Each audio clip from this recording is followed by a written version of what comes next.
വാർത്തകളുടെ വിശദാംശങ്ങളിലേക്ക്. വീട് നഷ്ടപ്പെട്ടവർക്ക് 4 ലക്ഷം രൂപ ധനസഹായം നൽകുമെന്ന് മുഖ്യമന്ത്രി പിണറായി വിജയൻ. മരിച്ചവരുടെ കുടുംബത്തിനും 4 ലക്ഷം രൂപ നൽകും. വീടും ഭൂമിയും നഷ്ടപ്പെട്ടവർക്ക് 10 ലക്ഷം രൂപ നൽകുമെന്നും മുഖ്യമന്ത്രി അറിയിച്ചു. അവലോകന യോഗത്തിലാണ് മുഖ്യമന്ത്രി ഇക്കാര്യങ്ങൾ പറഞ്ഞത്. വിവരങ്ങളുമായി അനൂപ് ചേരുന്നു. അനൂപ്, എന്തൊക്കെയാണ് അവലോകന യോഗം കൈക്കൊണ്ട പ്രധാന തീരുമാനങ്ങൾ? മുഖ്യമന്ത്രി വയനാട്ടിൽ നിന്നും പോയോ? എന്തൊക്കെയാണ് വിശദാംശങ്ങൾ? വയനാട്ടിൽ മഴക്കെടുതിയിൽ പൂർണ്ണമായ പുനരധിവാസ പ്രവർത്തനങ്ങൾ ആരംഭിക്കാനാണ് മുഖ്യമന്ത്രി പങ്കെടുത്ത അവലോകന യോഗത്തിൽ തീരുമാനം. മുഖ്യമന്ത്രിയോടൊപ്പം ഈ യോഗത്തിൽ പ്രതിപക്ഷ നേതാവ് രമേശ് ചെന്നിത്തല, മന്ത്രി കടന്നപ്പള്ളി രാമചന്ദ്രൻ, വിവിധ വകുപ്പുകളിലെ ഉന്നത ഉദ്യോഗസ്ഥർ, വിവിധ ജനപ്രതിനിധികൾ എന്നിവരെല്ലാം പങ്കെടുത്തിരുന്നു. ഇവരെല്ലാം ഇത്തരത്തിൽ വയനാട് നേരിട്ട വലിയ കെടുതികൾക്ക് പരിഹാരം കാണാനുള്ള ചർച്ചകളാണ് ഈ യോഗത്തിൽ ഉയർത്തിയത്. ഭൂമി നഷ്ടപ്പെട്ടവർക്ക് ഏതായാലും യോഗത്തിൽ ഇത്തരം കാര്യങ്ങളാണ് തീരുമാനമുണ്ടായത്. ഭൂമി നഷ്ടപ്പെട്ടവർക്ക് 6 ലക്ഷം രൂപ നൽകാൻ തീരുമാനമായിട്ടുണ്ട്. വീട് നഷ്ടപ്പെട്ടവർക്ക് 4 ലക്ഷം രൂപയും ധനസഹായം നൽകും. മുഖ്യമന്ത്രിയും പ്രതിപക്ഷ നേതാവും ഉൾപ്പെടുന്ന സംഘം ഇപ്പോൾ സന്ദർശനം പൂർത്തിയാക്കി മടങ്ങിയിട്ടുണ്ട്. ഇന്ന് രാവിലെ 10 കൂടിയാണ് മുഖ്യമന്ത്രി പ്രതിപക്ഷ നേതാവും ഉൾപ്പെടുന്ന സംഘം ജില്ലയിലെത്തിയത്. Sultan Bathery saint Mary's college ഗ്രൗണ്ടിൽ ഹെലികോപ്റ്റർ മാർഗം എത്തിയ സംഘം കൽപ്പറ്റ മുണ്ടേരിയിലെ ദുരിതാശ്വാസ ക്യാമ്പ് ആദ്യം സന്ദർശിച്ചു. ഇതിനുശേഷമാണ് കൽപ്പറ്റ കളക്ടറേറ്റിൽ അവലോകന യോഗം നടന്നത്. വിവിധ വകുപ്പുകളുടെ ഉദ്യോഗസ്ഥർ വിവിധ മേഖലകളായി തിരിഞ്ഞുള്ള ദുരിതാശ്വാസ പ്രവർത്തനങ്ങളും മറ്റും മുഖ്യമന്ത്രിയെ ധരിപ്പിച്ചു. ജനപ്രതിനിധികളും, അതായത് വയനാട്ടിലെ വിവിധ മേഖലകളിൽ നിന്നുള്ള ജനപ്രതിനിധികളും MLA ഉൾപ്പെടെ ഈ യോഗത്തിൽ പങ്കെടുത്തു. ഈ യോഗത്തിലാണ് ഇത്തരത്തിലുള്ള തീരുമാനങ്ങൾ ഉണ്ടായിരിക്കുന്നത്. 4 ലക്ഷം രൂപ ഭൂമിയും അതോടൊപ്പം തന്നെ വീടും നഷ്ടപ്പെട്ടവർക്ക് 10 ലക്ഷം രൂപ നൽകാനുള്ള പ്രധാനപ്പെട്ട ഒരു തീരുമാനം യോഗത്തിലുണ്ടായി. ഇതോടൊപ്പം തന്നെയാണ് ഈ ദുരിതാശ്വാസ ക്യാമ്പുകളിൽ കഴിയുന്നവരുടെ വിവിധ പ്രശ്നങ്ങൾ, അവർക്ക് വിവിധ സർക്കാർ രേഖകൾ നഷ്ടമായി, ഇവ ലഭ്യമാക്കാനുള്ള ഒരു പ്രത്യേക അദാലത്ത് നടത്താനുള്ള ഒരു തീരുമാനമാണ് ഈ യോഗത്തിലെ പ്രധാനപ്പെട്ട ഒരു തീരുമാനം. അതോടൊപ്പം തന്നെ ദുരിതാശ്വാസ ക്യാമ്പുകളിലുള്ളവർക്ക് സൗജന്യ റേഷൻ നൽകാൻ തീരുമാനമായിട്ടുണ്ട്. 3500 രൂപയും ഇവർക്ക് ഓരോ കുടുംബത്തിനും നൽകും. ഇതോടൊപ്പം തന്നെ വിദ്യാർത്ഥികളുടെ പ്രശ്നവും യോഗം ചർച്ച ചെയ്തു. പാഠപുസ്തകവും മറ്റും നഷ്ടപ്പെട്ട വിദ്യാർത്ഥികൾക്ക് പുതിയ പുസ്തകങ്ങൾ നൽകാനുള്ള നടപടികൾ ഉണ്ടാവണമെന്ന് ജനപ്രതിനിധികൾ ആവശ്യപ്പെട്ടിരുന്നു. ഇതിനും തീരുമാനമായിട്ടുണ്ട്. ഇത് പാഠപുസ്തകങ്ങൾ എത്രയും വേഗം പുതിയത് എത്തിച്ചു നൽകാനുള്ള തീരുമാനങ്ങൾ എടുക്കാൻ യോഗം തീരുമാനിച്ചു. സംസ്ഥാനത്തെ ദുരിതാശ്വാസ പ്രവർത്തനങ്ങളിൽ ഒറ്റക്കെട്ടായി പ്രവർത്തിക്കാനുള്ള സന്നദ്ധതയാണ് എല്ലാവരും അറിയിച്ചത്. പ്രതിപക്ഷ നേതാവ് രമേശ് ചെന്നിത്തല നേരത്തെ ഇക്കാര്യം വ്യക്തമാക്കുകയും ചെയ്തു. സംസ്ഥാനത്ത് ശുചീകരണ പ്രവർത്തനങ്ങൾ വലിയ തോതിൽ നടപ്പാക്കാനാണ് മറ്റൊരു സുപ്രധാനമായ തീരുമാനം ഉണ്ടായതായി യോഗത്തിൽ അറിയിപ്പ് വന്നത്. അതായത് ആരോഗ്യ വകുപ്പും തദ്ദേശ സ്വയംഭരണ സ്ഥാപനങ്ങളും സഹകരിച്ചുകൊണ്ട് ശുചീകരണ പ്രവർത്തനങ്ങൾ, വെള്ളം കയറിയ പ്രദേശങ്ങളിൽ വലിയ തോതിലുള്ള വെള്ളക്കെട്ട് നിറഞ്ഞു നിൽക്കുന്ന സാഹചര്യമെല്ലാം ഉണ്ടായതിനാൽ പകർച്ചവ്യാധി ഭീഷണി അല്ലെങ്കിൽ അത്തരം സാഹചര്യങ്ങളുണ്ട്. അതിനാൽ തന്നെ ശുചീകരണ പ്രവർത്തനങ്ങളാണ് പ്രധാനമായും ഏറ്റെടുക്കേണ്ട ഒരു വിഷയമായി യോഗത്തിൽ ഉയർന്നു വന്ന ഒരു ചർച്ച. അതുകൊണ്ട് തന്നെ തദ്ദേശ സ്വയംഭരണ സ്ഥാപനങ്ങളും ആരോഗ്യവകുപ്പും സഹകരിച്ചിട്ടുള്ള ശുചീകരണ പ്രവർത്തനങ്ങൾ നടത്താനും യോഗത്തിൽ തീരുമാനമുണ്ടായിട്ടുണ്ട്. ഇതിനായി എല്ലാ ജനവിഭാഗങ്ങളുടെയും സഹകരണവും മുഖ്യമന്ത്രി യോഗത്തിൽ അഭ്യർത്ഥിച്ചു. ഏതായാലും ഇപ്പോൾ അവലോകന യോഗം കഴിഞ്ഞ് സന്ദർശനവും പൂർത്തിയാക്കി മുഖ്യമന്ത്രിയുടെ നേതൃത്വത്തിലെത്തിയ സംഘം ജില്ലയിൽ നിന്ന് കോഴിക്കോടേക്ക് പുറപ്പെട്ടിരിക്കുകയാണ്. അനൂപാണ് വയനാട്ടിൽ നിന്നും വിവരങ്ങൾ നൽകിയത്. മഴക്കെടുതി നേരിടാൻ സമഗ്രമായ പാക്കേജ് എന്ന് മന്ത്രി M.M. മണി. കേന്ദ്രത്തോട് കൂടുതൽ സഹായം ആവശ്യപ്പെടുമെന്നും മന്ത്രി പറഞ്ഞു. ഇടുക്കിയിൽ ചേർന്ന അവലോകന യോഗത്തിന് ശേഷം സംസാരിക്കുകയായിരുന്നു മന്ത്രി. ഇനിയിപ്പോൾ ക്യാമ്പുകളിൽ കിടക്കുന്നവർക്ക് ഇതുവരെ ചികിത്സയും ഭക്ഷണമൊക്കെ കൊടുത്തിട്ടുണ്ട്. തുടർന്നും അതെല്ലാം ചെയ്യും. കൂടുതൽ സഹായം, വീടുകൾ പൂർണ്ണമായും നഷ്ടപ്പെട്ടവർക്ക് കൂടുതൽ സഹായം വേണേ അത്തരം കാര്യങ്ങളും ചെയ്യണം. ഏതായാലും ഒരു സമഗ്രമായ ഒരു കാര്യങ്ങൾ പാക്കേജ് തന്നെ ഇവിടെ നടപ്പിലാക്കാനാണ് ഉദ്ദേശിക്കുന്നത്. വിവരങ്ങളുമായി ഇടുക്കിയിൽ നിന്നും സാലി നമ്മോടൊപ്പമുണ്ട്. സാലി, എന്തൊക്കെയാണ് അവലോകന യോഗം കൈക്കൊണ്ട പ്രധാന തീരുമാനങ്ങൾ? അശ്വതി, മുഖ്യമന്ത്രിക്ക് ഈ യോഗത്തിൽ പങ്കെടുക്കാനായില്ല എങ്കിൽ കൂടിയും സമഗ്രമായ ഒരു ചർച്ചയാണ് നടന്നത്. ഏതാണ്ട് 3-3.5 മണിക്കൂറോളം 2 മന്ത്രിമാരുടെ സാന്നിധ്യത്തിൽ വിവിധ രാഷ്ട്രീയ കക്ഷി പ്രതിനിധികളും വിവിധ തട്ടുകളിലുള്ള ജനപ്രതിനിധികളും ഒപ്പം വിവിധ തട്ടുകളിലുള്ള കളക്ടർ ഉൾപ്പെടെയുള്ള ഉദ്യോഗസ്ഥ പ്രമുഖരും പങ്കെടുത്തതായിരുന്നു അവലോകന യോഗം. ആ അവലോകന യോഗത്തിന്റെ പ്രധാന തീരുമാനങ്ങൾ ഇനി പറയുന്നവയാണ്. അത് മന്ത്രി M.M. മണി അല്പം മുമ്പ് വിശദീകരിക്കുകയും ചെയ്തു. ഏറ്റവും പ്രധാനപ്പെട്ടത് ഇടുക്കി ജില്ല സമാനതകളില്ലാത്ത പ്രതിസന്ധിയും പ്രശ്നവുമാണ് അഭിമുഖീകരിക്കുന്നത്. ഈ സാഹചര്യത്തിൽ ഒരു സമഗ്രമായ പാക്കേജ് നടപ്പിലാക്കും എന്നാണ് മന്ത്രി പറഞ്ഞത്. അത്തരത്തിൽ ഒരു പ്രത്യേക പാക്കേജ് ജില്ലയ്ക്ക് മാത്രമായി നടപ്പിലാക്കുക അസാധ്യമാണ്. കാരണം സംസ്ഥാനത്ത് എല്ലായിടത്തും മഴക്കെടുതിയുണ്ട്. പക്ഷേ ജില്ലയിലെ മഴക്കെടുതിയെ അഡ്രസ്സ് ചെയ്യുന്ന ഒരു സമഗ്ര പാക്കേജ് ഉണ്ടാവും എന്നും മന്ത്രി ഉറപ്പു നൽകിയിട്ടുണ്ട്. മാത്രവുമല്ല, ഈ ജില്ലയിലുണ്ടായ പ്രളയക്കെടുതിയുടെ ഒരു സമഗ്ര ചിത്രം തന്നെ മന്ത്രി വിശദീകരിക്കുകയുണ്ടായി. അത് ഇപ്രകാരമാണ്: 13 മരണങ്ങളാണ് ഈ കഴിഞ്ഞ 2 ആഴ്ചക്കിടെ ഉണ്ടായിരിക്കുന്നത്. ഒപ്പം 5 പേരെ കാണാതാവുകയും ചെയ്തിട്ടുണ്ട്. കഴിഞ്ഞ കുറേ ദിവസങ്ങളായി ഈ മണ്ണിനടിയിലും മറ്റും പെട്ട് കാണാതായവർക്ക് വേണ്ടി തിരച്ചിൽ നടത്തി വരികയാണ്. പക്ഷേ കണ്ടെത്താനായിട്ടില്ല. ഈ സാഹചര്യത്തിൽ വൈകുകയാണെങ്കിൽ അവരെ മരിച്ചവരുടെ പട്ടികയിൽ ഗണത്തിൽ ഉൾപ്പെടുത്തി അങ്ങനെ അവരുടെ ബന്ധുക്കൾക്ക്, ആശ്രിതർക്ക് സർക്കാർ മരിച്ചവർക്ക് നൽകുന്ന നഷ്ടപരിഹാര തുക നൽകുന്ന അടക്കമുള്ള കാര്യങ്ങളിലേക്ക് തീരുമാനിക്കേണ്ടി വരും. അത്തരം പോസിറ്റീവായ ഒരു തീരുമാനം മിക്കവാറും ഉണ്ടാകും എന്ന് തന്നെയാണ് മന്ത്രി പറഞ്ഞത്. നഷ്ടത്തിന്റെ പൊതുക്കണക്ക് ഇതുവരെ വ്യക്തമായിട്ടില്ല. കാരണം വലിയ തോതിലുള്ള നഷ്ടമാണ് ഉണ്ടായിരിക്കുന്നത്. കാർഷിക മേഖലയിൽ പ്രാഥമികമായ കണക്കെടുപ്പ് നടത്തിയപ്പോൾ മാത്രം 26 കോടി എന്നാണ് മന്ത്രി പറഞ്ഞത്. അപ്പോൾ മറ്റു മേഖലകളിൽ ഉണ്ടായ നഷ്ടം കൂടി വിലയിരുത്തുമ്പോൾ കോടാനുകോടികൾ വരും ആ തുക എന്നും മന്ത്രി പറയുകയുണ്ടായി. 56 വീടുകൾ പൂർണ്ണമായും 929 വീടുകൾ ഭാഗികമായും തകർന്നിട്ടുണ്ട് എന്നാണ് മന്ത്രി പറഞ്ഞത്. മാത്രവുമല്ല, ഈ സാഹചര്യത്തിൽ റോഡുകളടക്കം വലിയ തോതിൽ നശിച്ചു പോയിട്ടുണ്ട്. അവ 2 തരത്തിൽ അഡ്രസ്സ് ചെയ്യപ്പെടേണ്ടതുണ്ട്. ആ വിഷയം ഒന്ന്, ചെറിയ തകരാറുകൾ വന്നവ ഉടൻ പരിഹരിക്കാൻ കഴിയുന്നവ ഉടൻ തന്നെ പരിഹരിക്കുക, മറ്റുള്ളവ പുനർനിർമ്മിക്കേണ്ടി വരും. അവ പുനർനിർമ്മിക്കുന്നതിന് വേണ്ടി വലിയ ഫണ്ട് മാറ്റിവെക്കേണ്ടി വരും. അതിനുവേണ്ടി പ്രത്യേക എസ്റ്റിമേറ്റ് ഒക്കെ എടുത്ത് അതിന് കുറച്ച് കാലതാമസം എടുത്തിട്ടാണെങ്കിലും സമഗ്രമായി നടപ്പിലാക്കുക. അതടക്കം എല്ലാ വിഷയങ്ങളും പറഞ്ഞിട്ടുണ്ട് മന്ത്രി ഇന്നത്തെ അവലോകന യോഗത്തിന് ശേഷം മാധ്യമങ്ങളെ കണ്ടപ്പോൾ. 17 ദുരിതാശ്വാസ ക്യാമ്പുകൾ പ്രവർത്തിക്കുന്നു. അതിൽ 1058 പേരുണ്ട്. അവർക്കുള്ള എല്ലാ ചിലവുകളും സർക്കാരാണ് ഇപ്പോൾ വഹിക്കുന്നത്. അവർക്ക് എപ്പോൾ അവരുടെ വീടുകളിലേക്ക് പോകാൻ കഴിയുന്നു അതുവരെ സർക്കാർ അവരെ നോക്കും എന്നാണ് മന്ത്രി പറഞ്ഞത്. ഏതായാലും അതിനുവേണ്ടി ഒരു സമഗ്ര പാക്കേജ് എന്ന ആശയമാണ് മന്ത്രി മുന്നോട്ട് വെച്ചിരിക്കുന്നത്. സാലിയാണ് ഇടുക്കിയിൽ നിന്നും വിവരങ്ങൾ നൽകിയത്. ദുരിതാശ്വാസ പ്രവർത്തനങ്ങളിൽ ഒറ്റക്കെട്ടായി സഹകരിക്കുമെന്ന് പ്രതിപക്ഷ നേതാവ് രമേശ് ചെന്നിത്തല. ഇക്കാര്യത്തിൽ രാഷ്ട്രീയം കലർത്തേണ്ടതിന്റെ ആവശ്യമില്ല എന്നും അദ്ദേഹം പറഞ്ഞു.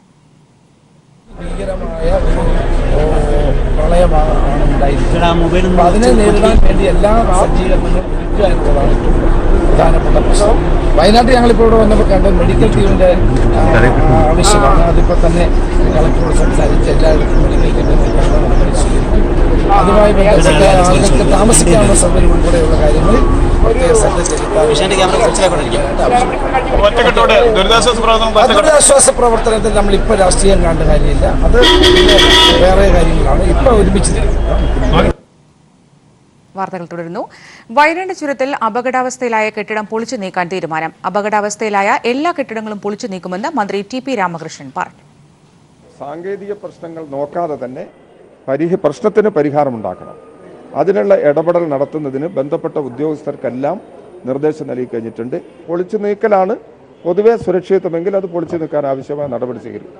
അത് പരിശോധിക്കുന്നതിന് വേണ്ടി ഉദ്യോഗസ്ഥന്മാരെ ചുമതലപ്പെടുത്തി കഴിഞ്ഞിട്ടുണ്ട്. അവരുടെയും കൂടി റിപ്പോർട്ട് നോക്കിയിട്ട് ആവശ്യമായ നടപടികൾ ഈ കാര്യത്തിൽ സ്വീകരിക്കും. വയനാട് ചുരത്തിൽ അപകടാവസ്ഥയിലായ കെട്ടിടങ്ങൾ പൊളിച്ചു നീക്കാൻ കോഴിക്കോട് ചേർന്ന അവലോകന യോഗത്തിൽ തീരുമാനം. അപകടാവസ്ഥയിലായ എല്ലാ കെട്ടിടങ്ങളും പൊളിച്ചു നീക്കുമെന്ന് മന്ത്രി പറഞ്ഞു. അല്പം മുമ്പാണ് കോഴിക്കോട് ദുരന്ത നിവാരണ അതോറിറ്റി യോഗം ചേർന്നത്. കോഴിക്കോട് ജില്ലയിലെ 2 മന്ത്രിമാരായ ടി.പി. രാമകൃഷ്ണനും എ.കെ. ശശീന്ദ്രനും യോഗത്തിൽ പങ്കെടുത്തിരുന്നു. യോഗത്തിലെടുത്ത പ്രധാനമായ ഒരു തീരുമാനം എന്നത് ഈ അപകടാവസ്ഥയിലുള്ള കെട്ടിടങ്ങൾ ആവശ്യമെങ്കിൽ പൊളിച്ചു മാറ്റും എന്ന ഒരു തീരുമാനമാണ് യോഗത്തിൽ കൈക്കൊണ്ടിരിക്കുന്നത്. കാരണം ഇന്നലെ താമരശ്ശേരി ചുരത്തിൽ വിള്ളൽ കണ്ടെത്തിയിരുന്നു. ഈ താമരശ്ശേരി ചുരത്തിലെ 2ാം വളവിൽ ഒരു കെട്ടിടം ഉണ്ടായിരുന്നു. 4 നില കെട്ടിടമായിരുന്നു. ഈ കെട്ടിടത്തിലും വിള്ളൽ കണ്ടെത്തുന്ന ഒരു സാഹചര്യം ഉണ്ടായിരുന്നു. ഇതിന് താഴെയായി 8ഓളം കുടുംബങ്ങളാണ് താമസിച്ചിരുന്നത്. ഇവരെ ഇപ്പോൾ ദുരിതാശ്വാസ ക്യാമ്പിലേക്ക് മാറ്റിയിരിക്കുകയാണ്. അത്തരത്തിലുള്ള കെട്ടിടങ്ങൾ ആവശ്യമെങ്കിൽ പൊളിച്ചു മാറ്റും എന്ന ഒരു തീരുമാനമാണ് ഇപ്പോൾ യോഗത്തിൽ കൈക്കൊണ്ടിരിക്കുന്നത്. ഏതെങ്കിലും തരത്തിൽ താമരശ്ശേരി ചുരത്തിൽ ഗതാഗത തടസ്സം നിലവിൽ ഇല്ല. പക്ഷേ ഏതെങ്കിലും പ്രശ്നങ്ങൾ ഉണ്ടോ എന്ന് പരിശോധിച്ചതിന് ശേഷം നടപടി സ്വീകരിക്കുമെന്നും മന്ത്രി അറിയിച്ചിരിക്കുന്നു. നിലവിൽ 15ഓളം ദുരിതാശ്വാസ ക്യാമ്പുകളാണ് ജില്ലയിൽ ഉള്ളത്. 285ഓളം കുടുംബങ്ങൾ ദുരിതാശ്വാസ ക്യാമ്പുകളിലായി കഴിയുന്നുണ്ട്. ഇവർക്ക് വേണ്ട ഭക്ഷണങ്ങൾ ഉൾപ്പെടെയുള്ള എല്ലാ സൗകര്യങ്ങളും ജില്ലാ ഭരണകൂടം എത്തിച്ചു നൽകുന്നുണ്ട്. സർക്കാർ എല്ലാവിധ സഹായങ്ങളും പരമാവധി സഹായങ്ങൾ സർക്കാർ എത്തിച്ചു നൽകും എന്നാണ് യോഗത്തിനു ശേഷം മന്ത്രി ടി.പി. രാമകൃഷ്ണൻ അറിയിച്ചിരിക്കുന്നത്. മന്ത്രിമാരായ ടി.പി. രാമകൃഷ്ണനും ഒപ്പം തന്നെ എ.കെ. ശശീന്ദ്രനും 2 ദിവസം ജില്ലയിൽ ഉണ്ടാകും. ഈ ദുരന്തം ബാധിച്ച ഇടങ്ങളെയൊക്കെ തന്നെ 2 ദിവസങ്ങളായി മന്ത്രിമാർ സന്ദർശിക്കും. ഇന്നും നാളെയുമായിട്ടായിരിക്കും ഈ ഇടങ്ങൾ മന്ത്രിമാർ സന്ദർശിക്കുക. നിലവിലെ ഒരവസ്ഥ എന്നത് കോഴിക്കോട് ജില്ലയിൽ മലയോര പ്രദേശങ്ങളിലും ഗ്രാമപ്രദേശങ്ങളിലും ഒക്കെ തന്നെയും മഴയുള്ള ഒരു സാഹചര്യം അല്ല നിലവിൽ ഉള്ളത്. നേരിയ മഴ മാത്രമായിരുന്നു രാവിലെ മുതൽ ഉണ്ടായിരുന്നത്. അതുകൊണ്ട് തന്നെ സ്ഥിതിഗതികൾ ഒക്കെ തന്നെയും നിയന്ത്രണ വിധേയമാണ് എന്ന ഒരു നിഗമനത്തിലാണ് ദുരന്ത നിവാരണ അതോറിറ്റി തീരുമാനം കൈക്കൊണ്ടിരിക്കുന്നത്. അല്ലെങ്കിൽ അങ്ങനെ ഒരു നിഗമനത്തിലാണ് അവർ ഇപ്പോൾ എത്തിച്ചേർന്നിരിക്കുന്നത്. ഏതായാലും ദുരന്ത നിവാരണ സേന NDRF-ഉം സൈന്യവും കോഴിക്കോട് ജില്ലയിൽ തന്നെ സ്ഥിതി ചെയ്യുന്നുണ്ട്. കോഴിക്കോട് ജില്ലയിലെ താമരശ്ശേരി ഒപ്പം തന്നെ മുക്കം ഇടങ്ങളിലായാണ്, കുറ്റ്യാടി പ്രദേശങ്ങളിലായാണ് സൈന്യവും ദുരന്ത നിവാരണ സേനയും ക്യാമ്പ് ചെയ്യുന്നത്. എന്തെങ്കിലും പ്രശ്നമുണ്ടെങ്കിൽ ഉടനടി ഇടപെടുക എന്ന ഒരു തീരുമാനത്തിൽ സജ്ജരായിരിക്കുകയാണ് ദുരന്ത നിവാരണ സേനയും ഒപ്പം തന്നെ സൈന്യവും.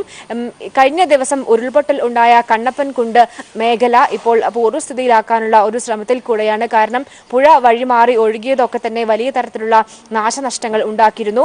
അതിനെ പൂർവ്വസ്ഥിതിയിലാക്കാനുള്ള ഒരു പ്രവർത്തനം കൂടി ഈ പ്രദേശത്ത് പുരോഗമിച്ചുകൊണ്ടിരിക്കുന്നുണ്ട്. ഏതായാലും വലിയ തരത്തിലുള്ള ഒരു മഴ നിലവിൽ കോഴിക്കോട് ജില്ലയിൽ ഇല്ല. ഇന്ന് വൈകിട്ട് വരെയാണ് കോഴിക്കോട് ജില്ലയിൽ റെഡ് അലേർട്ട് പ്രഖ്യാപിച്ചിരിക്കുന്നത്. 24 മണിക്കൂർ പ്രവർത്തിക്കുന്ന കൺട്രോൾ റൂമുകൾ കൂടി തുറന്നിട്ടുണ്ട്. താമരശ്ശേരി, കൊയിലാണ്ടി, വടകര ഒപ്പം തന്നെ കലക്ട്രേറ്റ് എന്നിവിടങ്ങളിലായാണ് കൺട്രോൾ റൂമുകൾ തുറന്നിരിക്കുന്നത്. ഏതായാലും ഏതൊക്കെ തരത്തിലുള്ള പ്രശ്നങ്ങൾ ഉണ്ടായാലും ഉടൻ നടപടി സ്വീകരിക്കാൻ സജ്ജമായി തന്നെയാണ് കോഴിക്കോട് ജില്ല നിലവിൽ ഉള്ളത്. ചെറുതോണി അണക്കെട്ട് തുറന്നുവിട്ടതിനെ തുടർന്ന് ചെറുതോണി പുഴയും പെരിയാറും കരകവിഞ്ഞ് ഒഴുകുന്നു. കൂടുതൽ വിവരങ്ങളുമായി പ്രശാന്ത് ചേരുന്നു. പ്രശാന്ത്, എന്താണ് ഏറ്റവും പുതിയ വിവരം? നിലവിൽ ഇടുക്കി അണക്കെട്ടിലെ ജലനിരപ്പ് താഴ്ന്നുകൊണ്ടിരിക്കുകയാണ്. 2400.80 അടിയാണ് നിലവിലെ ജലനിരപ്പ്. ഡാമിലേക്ക് ഒഴുകിയെത്തുന്നതാകട്ടെ 6.25 ലക്ഷം ലിറ്റർ ജലമാണ്. അത് ഒരു സെക്കൻഡിലുള്ള കണക്കാണിത്. അണക്കെട്ടിലേക്ക് ഒഴുകിയെത്തുന്നതിനേക്കാൾ കൂടുതൽ ജലം പുറത്തേക്ക് ഒഴുക്കുന്നുണ്ട്. 5 ഷട്ടറുകളിലൂടെ സെക്കൻഡിൽ 7 ലക്ഷത്തോളം ലിറ്റർ ജലമാണ് പുറത്തേക്ക് ഒഴുക്കുന്നത്. ഒപ്പം വൈദ്യുത ഉൽപാദനത്തിന് വേണ്ടിയിട്ട് 1,15,000 ലിറ്റർ വെള്ളം പെർ സെക്കൻഡിൽ മൂലമറ്റം പവർ ഹൗസിലേക്ക് കൊണ്ടുപോകുന്നുണ്ട്. എന്തായാലും ഷട്ടറുകൾ തുറന്നതിന് ശേഷം ജലനിരപ്പ് 1/2 അടിയോളം താഴ്ന്നിട്ടുണ്ട് എന്ന് മാത്രമല്ല മഴയ്ക്ക് വലിയ തോതിൽ ശമനം ഉണ്ടായിട്ടുണ്ട്. എന്നാൽ നീരൊഴുക്ക് കുറയുന്നില്ല. കാരണം 2 ദിവസങ്ങളിലെ ശക്തമായ മഴയായിരുന്നു ഈ മേഖലകളിൽ, പ്രത്യേകിച്ച് ഇടുക്കി ഡാമിന്റെ വൃഷ്ടി പ്രദേശങ്ങളിൽ പ്രധാനമായും ഉണ്ടായത്. അതുകൊണ്ട് തന്നെയാണ് ഇപ്പോൾ നീരൊഴുക്ക് കുറയാത്തതിന്റെ ഒരു കാരണം. എങ്കിലും ഇപ്പോൾ മഴ ഇല്ലാത്തത് ഒരു പരിധിവരെ ആശങ്കകളെല്ലാം ഒഴിയുന്നതിന് കാരണമായിട്ടുണ്ട്. മാത്രമല്ല നീരൊഴുക്ക് കുറയുന്നില്ലെങ്കിലും സിൽവയിലൂടെയും വൈദ്യുത ഉൽപാദനത്തിനുമായി ഒരേ സമയം 8,68,000 ലിറ്റർ ജലം പുറന്തള്ളുന്നത് ഈ സാഹചര്യത്തിൽ ജലനിരപ്പ് താഴുന്നതിന് ആശ്വാസകരമായി തീർന്നിരിക്കുകയാണ്. അതുകൊണ്ട് തന്നെ ആശങ്കകൾ, അതായത് ഇടുക്കി അണക്കെട്ടിലെ ജലനിരപ്പ് താഴുന്നതിനൊപ്പം തന്നെ ജനങ്ങളുടെ ആശങ്കകളും എല്ലാം തന്നെ താഴ്ന്നുകൊണ്ടിരിക്കുന്നു. ഏതായാലും സ്ഥിതിഗതികളെല്ലാം നിയന്ത്രണ വിധേയമാണ് എന്ന് തന്നെയാണ് ലഭ്യമാകുന്ന വിവരം. പ്രശാന്താണ് വിവരങ്ങൾ നൽകിയത്. കണ്ണൂർ ജില്ലയിൽ മഴക്കെടുതി ഉണ്ടായ മേഖലകളിൽ ദുരിതാശ്വാസ പ്രവർത്തനങ്ങൾ ഊർജിതം. ജില്ലയിലെ ദുരിതാശ്വാസ പ്രവർത്തനങ്ങൾ അവലോകനം ചെയ്യാനായി മന്ത്രി KK ശൈലജ ടീച്ചറുടെ അധ്യക്ഷതയിൽ ഇന്ന് ഇരിട്ടിയിൽ യോഗം ചേരും.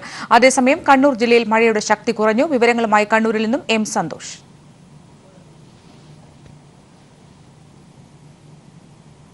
കണ്ണൂർ ജില്ലയിൽ ഇപ്പോൾ മഴയുടെ ശക്തി കുറഞ്ഞിട്ടുണ്ട്. എന്നാൽ മഴ പൂർണ്ണമായിട്ടും വിട്ടുമാറിയിട്ടില്ല. കഴിഞ്ഞ 2 ദിവസങ്ങളിൽ മലയോര മേഖലയിൽ ഉണ്ടായ വ്യാപകമായ ഉരുൾപൊട്ടലിലും അതോടൊപ്പം തന്നെ കനത്ത മഴയിലും കനത്ത നാശനഷ്ടങ്ങൾ ഈ മേഖലയിൽ ഉണ്ടായിട്ടുണ്ട്. പ്രധാനമായും ഇപ്പോൾ പുനരധിവാസ പ്രവർത്തനങ്ങളും ദുരിതാശ്വാസ പ്രവർത്തനങ്ങളുമാണ് പുരോഗമിച്ചുകൊണ്ടിരിക്കുന്നത്.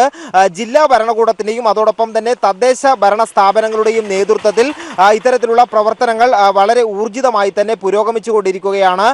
അല്പസമയം മുമ്പ് മന്ത്രി ശൈലജ ടീച്ചറുടെ നേതൃത്വത്തിൽ ഇരിട്ടി ബ്ലോക്ക് ഓഫീസിൽ ഈ ദുരിതാശ്വാസ പ്രവർത്തനങ്ങൾ അവലോകനം ചെയ്യുന്നതിനായി യോഗം ചേർന്നു. MLA-മാരായ KC ജോസഫ്, സണ്ണി ജോസഫ്, അതോടൊപ്പം തന്നെ ജില്ലാ പഞ്ചായത്ത് പ്രസിഡന്റ് KV സുമേഷ്, ദുരിതബാധിത മേഖലകളിലെ പഞ്ചായത്ത് പ്രസിഡന്റുമാർ, വിവിധ വകുപ്പ് ഉദ്യോഗസ്ഥന്മാർ തുടങ്ങിയവരാണ് യോഗത്തിൽ പങ്കെടുത്തത്. ഈ യോഗമെടുത്ത പ്രധാനപ്പെട്ട തീരുമാനം ഈ മലയോര മേഖലയിൽ ഉണ്ടായിട്ടുള്ള നാശനഷ്ടങ്ങൾ അടിയന്തരമായി തന്നെ വിലയിരുത്തി നഷ്ടപരിഹാരം പെട്ടെന്ന് കൊടുത്തു തീർക്കുന്നതിനാവശ്യമായ നടപടികൾ സ്വീകരിക്കണം എന്നുള്ളതാണ് പ്രധാനമായും യോഗം കൈക്കൊണ്ട തീരുമാനം. അതോടൊപ്പം തന്നെ മറ്റൊരു കാര്യം, പ്രാദേശിക അടിസ്ഥാനത്തിൽ ജനങ്ങളുടെ പ്രശ്നങ്ങൾ പഠിക്കുന്നതിനും പരിഹരിക്കുന്നതിനുമായി പ്രാദേശിക അടിസ്ഥാനത്തിൽ യോഗം വിളിച്ചു ചേർക്കാൻ ഇപ്പോൾ ചേർന്ന അവലോകന യോഗത്തിൽ തീരുമാനമായിട്ടുണ്ട്. ഇതിന്റെ ഭാഗമായി ഈ മാസം 16-ാം തീയതി പഞ്ചായത്ത് അടിസ്ഥാനത്തിൽ യോഗം ചേരാനാണ് ഇപ്പോൾ തീരുമാനിച്ചിട്ടുള്ളത്. അവിടെ വെച്ച് ജനങ്ങൾക്കുള്ള പരാതി കേൾക്കുകയും അതിനാവശ്യമായ പരിഹാരങ്ങൾ, നിർദ്ദേശങ്ങൾ ഉണ്ടാവുകയും ചെയ്യും. ഏതായാലും ഈ ഏറ്റവും കൂടുതൽ കണ്ണൂർ ജില്ലയിൽ ഈ മഴക്കെടുതി മഴക്കെടുതി ഉണ്ടായ മേഖലകൾ ഒന്ന് ഇരിട്ടി താലൂക്കിലും മറ്റൊന്ന് തളിപ്പറമ്പ് താലൂക്കിലുമാണ്. ഈ മേഖലകളിലാണ് ഇപ്പോൾ ദുരിതാശ്വാസ പ്രവർത്തനങ്ങൾ പുരോഗമിച്ചുകൊണ്ടിരിക്കുന്നത്. പ്രധാനമായും ഈ പല റോഡുകളും മലയോര മേഖലയിലെ പല റോഡുകളും തകർന്നതുകൊണ്ട് തന്നെ ഗതാഗത സംവിധാനം താറുമാറായിരുന്നു. അത് പുനഃസ്ഥാപിക്കുന്നതിനാവശ്യമായ നടപടികൾ ഇപ്പോൾ പുരോഗമിച്ചുകൊണ്ടിരിക്കുകയാണ്. മലയോര മേഖലയിലെ റോഡുകൾ പുനഃസ്ഥാപിക്കുകയും ഗതാഗതം പുനഃസ്ഥാപിക്കുന്നതിനാവശ്യമായ നടപടികൾ പുരോഗമിക്കുന്നുണ്ട്. മറ്റൊന്ന്, ഈ മേഖലകളിൽ സൈന്യത്തിന്റെ 2 യൂണിറ്റുകൾ ക്യാമ്പ് ചെയ്യുന്നുണ്ട്. കണ്ണൂർ കേന്ദ്രമായ 122 പ്രാദേശിക സേനയുടെയും അതോടൊപ്പം തന്നെ ഡിഫൻസ് സെക്യൂരിറ്റി ഫോഴ്സിന്റെയും 2 വിഭാഗങ്ങൾ ഈ മേഖലകളിൽ ക്യാമ്പ് ചെയ്തുകൊണ്ട് ദുരിതാശ്വാസ പ്രവർത്തനങ്ങൾക്ക് നേതൃത്വം നൽകുന്നുണ്ട്. പ്രധാനമായും ഈ കനത്ത മലവെള്ള പാച്ചിലിൽ ഈ മലയോര മേഖലയിലെ ചില പാലങ്ങളെല്ലാം തന്നെയും തകർന്നിട്ടുണ്ട്. അത് പുനഃസ്ഥാപിക്കുന്നതിനാവശ്യമായിട്ടുള്ള നടപടികൾ ഇപ്പോൾ സ്വീകരിച്ചുകൊണ്ടിരിക്കുകയാണ്. ഏറ്റവും പ്രധാനപ്പെട്ട മറ്റൊരു കാര്യം, ഈ മഴയുടെ ശക്തി കുറഞ്ഞതുകൊണ്ട് തന്നെ മലയോര മേഖലയിലുള്ള പുഴകളുടെയും തോടുകളിലെയും നീരൊഴുക്ക് കുറഞ്ഞിട്ടുണ്ട്. നേരത്തെ ഈ നീരൊഴുക്ക് ശക്തമായതിനെ തുടർന്ന് പുഴകൾ കരകവിഞ്ഞ് ഒഴുകുകയും പ്രധാനപ്പെട്ട പ്രദേശങ്ങളെല്ലാം തന്നെ വെള്ളത്തിലടിയിലാവുകയും ചെയ്തിരുന്നു. അതുകൊണ്ട് തന്നെ ഗതാഗത സംവിധാനം താറുമാറായിരുന്നു. എന്നാൽ ഇപ്പോൾ ഈ ഒരു മഴയുടെ ശക്തി കുറഞ്ഞതുകൊണ്ട് തന്നെ പുഴയിലെ നീരൊഴുക്ക് കുറയുകയും വെള്ളക്കെട്ടുണ്ടായിട്ടുള്ള മേഖലകളിൽ ആ വെള്ളക്കെട്ട് മാറുകയും ചെയ്തിട്ടുണ്ട്. അതുകൊണ്ട് മലയോര മേഖലയിലേക്കുള്ള ഗതാഗത സംവിധാനം പുനഃസ്ഥാപിക്കാൻ കഴിഞ്ഞിട്ടുണ്ട്. ഗതാഗതത്തെ കാര്യമായി ബാധിച്ചിട്ടില്ല. ഏതായാലും ഇപ്പോൾ ഏതാണ്ട് 633 പേരെ ദുരിതാശ്വാസ ക്യാമ്പുകളിൽ പാർപ്പിച്ചിട്ടുണ്ട്. പ്രധാനമായും ഇരിട്ടി താലൂക്കിന് കീഴിലാണ് ദുരിതാശ്വാസ കേന്ദ്രങ്ങൾ കൂടുതലായും പ്രവർത്തിക്കുന്നത്. നേരത്തെ തളിപ്പറമ്പ് താലൂക്കിന് കീഴിലുള്ള ദുരിതാശ്വാസ ക്യാമ്പുകൾ തുറന്നിരുന്നു. എന്നാൽ ആ മേഖലയിൽ മഴ മാറിയതോടുകൂടി ദുരിതാശ്വാസ ക്യാമ്പുകളുടെ പ്രവർത്തനം അവസാനിപ്പിച്ചിട്ടുണ്ട്. ഇപ്പോൾ ഏതാണ്ട് ഇരിട്ടി താലൂക്കിന് കീഴിൽ 633ഓളം പേരെ ദുരിതാശ്വാസ ക്യാമ്പുകളിലേക്ക് മാറ്റി പാർപ്പിച്ചിട്ടുണ്ട്. അവർക്ക് ആവശ്യമായ എല്ലാ സൗകര്യങ്ങളും ഒരുക്കാൻ നേരത്തെ ചേർന്ന അവലോകന യോഗത്തിൽ തീരുമാനമുണ്ടായിരുന്നു.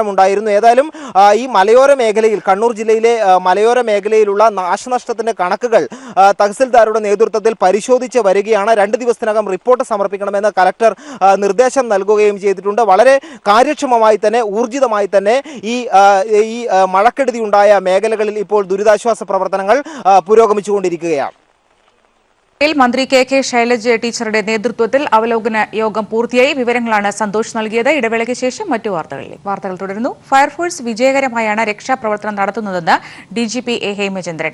വിവിധ ജില്ലകളിലായി ആയിരക്കണക്കിന് ആളുകളെയാണ് ഫയർ ആൻഡ് റെസ്ക്യൂ സർവീസ് അംഗങ്ങൾ സുരക്ഷിത സ്ഥാനങ്ങളിലേക്ക് മാറ്റിയത്. ഈ ദൌത്യം വരും ദിവസങ്ങളിലും തുടരുമെന്നും ആലുവയിൽ എത്തിയ DGP ഹേമചന്ദ്രൻ പറഞ്ഞു. റെസ്ക്യൂ അംഗങ്ങൾക്കൊപ്പം ബോട്ടിൽ അദ്ദേഹം പെരിയാർ സഞ്ചരിച്ച് നിരീക്ഷണവും നടത്തി. ഈ അപ്രതീക്ഷിതമായി ഉണ്ടായ ഈ മണ്ണൊലിപ്പ് അതുപോലുള്ള അപകടങ്ങളിലാണ് ആളുകൾ മരിച്ചത്. അതേസമയം ആയിരക്കണക്കിന് ആളുകൾ പല സ്ഥലങ്ങളിലും ഒറ്റപ്പെട്ട് കിടന്ന്, ഇപ്പോൾ പാലക്കാട്, വയനാട്, ഇടുക്കി, മലപ്പുറം അവിടെയൊക്കെ ഒറ്റപ്പെട്ട സ്ഥലങ്ങളിൽ നിന്ന് ആയിരക്കണക്കിന് ആളുകളെ സുരക്ഷിതമാക്കി നമുക്ക് മാറ്റുവാൻ കഴിഞ്ഞു. അത് ഏറ്റവും ആദ്യം ഫയർ സർവീസും പോലീസുമാണ് രംഗത്തുണ്ടായിരുന്നത്. പിന്നീടാണ് നമുക്ക് മറ്റു സേനാംഗങ്ങളും എല്ലാം കൂടി വന്ന് ഫലപ്രദമായി ഒരുമിച്ച് പ്രവർത്തിക്കാൻ കഴിഞ്ഞത്. അപ്പോൾ ആദ്യമുണ്ടായ മണ്ണൊലിപ്പ് പോലുള്ള, അതുപോലെ ഈ ഉരുൾപൊട്ടൽ, ആ അപകടങ്ങളിൽ ജീവൻ നഷ്ടപ്പെട്ടതല്ലാതെ ഈ ഒറ്റപ്പെട്ട ആളുകളെ, ആയിരക്കണക്കിന് ആളുകളെ സുരക്ഷിതമായി നമുക്ക് സുരക്ഷിത സ്ഥലങ്ങളിൽ എത്തിക്കാൻ കഴിഞ്ഞു. ആ അർത്ഥത്തിൽ ആ പ്രവർത്തനങ്ങൾ വിജയകരമായി. പക്ഷേ ഈ ജാഗ്രത ഞങ്ങൾ തുടരും. വരും ദിവസങ്ങളിൽ പൂർണ്ണമായും സാധാരണ നിലയാകുന്നതുവരെ ഈ ജാഗ്രത തുടരും. അഞ്ചുതെങ്ങിൽ വള്ളം മറിഞ്ഞ 2 മത്സ്യത്തൊഴിലാളികൾ മരിച്ചു. അഞ്ചുതെങ്ങ് മുണ്ടുതുറ സ്വദേശി കാർമൽ, നെടിയവിളാകം സ്വദേശി സഹായരാജ് എന്നിവരാണ് മരിച്ചത്. അഞ്ചുതെങ്ങ് മാമ്പള്ളി ഭാഗത്തു നിന്ന് രാവിലെ 7 മണിയോടുകൂടി കടലിലേക്ക് പോകവെ വള്ളം തിരയിൽപ്പെട്ട് മറിയുകയായിരുന്നു. കൂടെ ഉണ്ടായിരുന്ന 3 പേർ നീന്തി രക്ഷപ്പെട്ടു. മൃതദേഹങ്ങൾ പോസ്റ്റ്മോർട്ടത്തിനായി ചിറയൻകീഴ് താലൂക്ക് ആശുപത്രിയിൽ സൂക്ഷിച്ചിരിക്കുന്നു. കാർമൽ, സഹായരാജ് എന്നിവരുടെ ശവസംസ്കാരം 3 മണിക്ക് മാമ്പള്ളി പള്ളി സെമിത്തേരിയിൽ നടക്കും.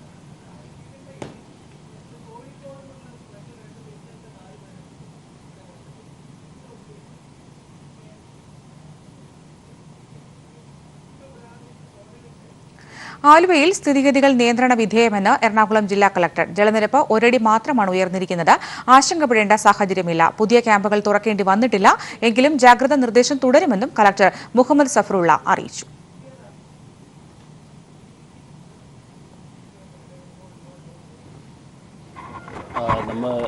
ഇന്നലെ നൈറ്റ് 1 ഫീറ്റോളമാണ് കൂടുതൽ പെരിയാറിൽ ഹൈറ്റ് ഇവിടെ ആലുവ പ്രദേശത്തിൽ കൂടുതലായത്.